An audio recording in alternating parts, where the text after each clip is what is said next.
જય શહેરમાં આજરોજ તારીખ 2/1/2026 આજે આપણે ટિફિનમાં લીલી હળદરનું શાક અને બાજરાનો રોટલો છે।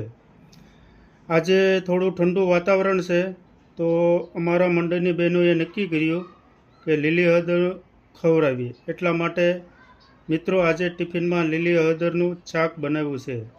જો મિત્રો, અમારા મંડળની બહેનો હળદરનું શાક બનાવવા માટે તૈયારી ચાલુ કરી દીધી છે।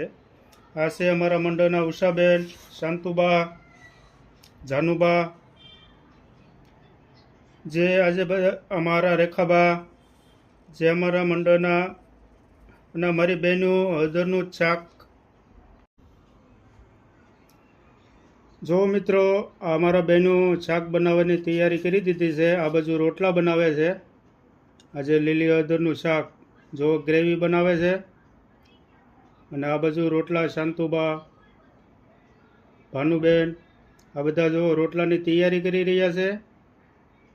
સરસ ઘણું ગ્રેવી થઈ ગયું છે। જો શાક આજે કમ્પ્લીટ થવા આવ્યું છે। અમારા વર્ષાબેન શાકને જો હલાવે છે। આ બાજુ રોટલા પણ બનવાની તૈયારીમાં છે। સરસ। આ બાજુ અમારા માતામાં અને આજે રોટલા સોપડાય છે।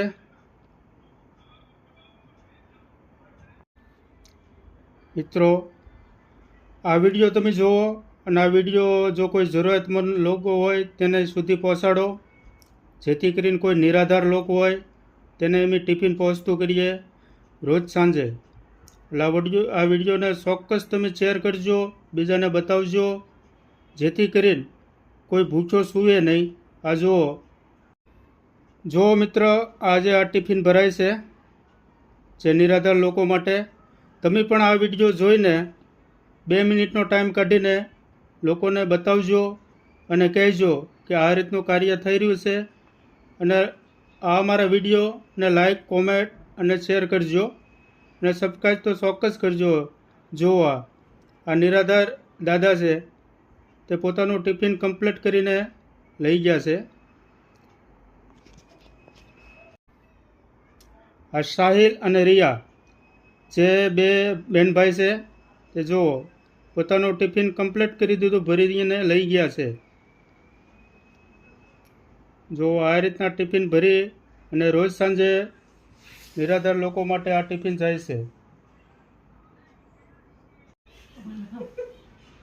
અને જે લોકો આવી નથી શકતા અહીંયા સુધી, તેને જો અમે આ રીતે ટિફિન લઈ જવી છીએ અને તેના ઘર સુધી પહોંચાડી દઈએ છીએ। આ અમારી સેવા છે। એટલે આ વિડીયોને તમે ચોક્કસ શેર કરજો, કોમેન્ટ કરજો, લાઈક કરજો અને સબસ્ક્રાઈબ કરજો। જય માતાજી।